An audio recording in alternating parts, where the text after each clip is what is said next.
Greetings, Three Jewels family. My name is Kia, and today I'm here to talk about how meditation has been at the center of my search for truth.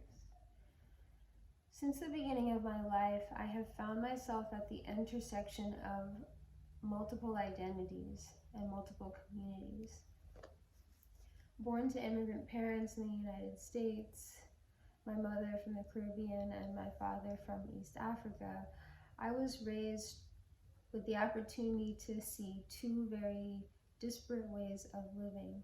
My mother being raised as a Hindu Christian, and my father raised as a devout Muslim. This led me to observe the multiplicity of faith, the many different flavors of faith and practice, of community, of what devotion could look like. I often felt that at times I didn't fit in any of the communities really, that I was an outsider looking in. I observed that full authenticity of oneself was often not fully celebrated in these spaces. There was always an aspect of some form of shame or guilt or pushing away certain aspects of the human experience. And that always felt a bit odd to me as a young person. This same kind of searching and curious personality led me to dive deep into the arts as a young person, eventually finding myself at art school in New York City. And this was a time of great expansion, great exploration, and really learning about how to fully express one's authentic self, learning how to describe what one sees, learning how to express your internal vision to the outside world with the utmost clarity, learning how to speak about what you see in others. And I still felt the need to search for something deeper.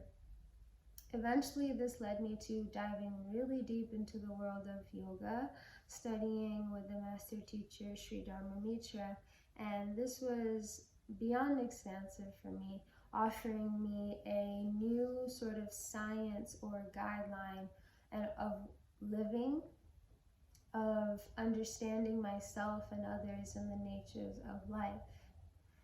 The practice has continued up until now, and after school, I still continued on this journey of looking for something deeper. This led me to really getting deep into the practice of bhakti yoga, of studying and living in an ashram for some time.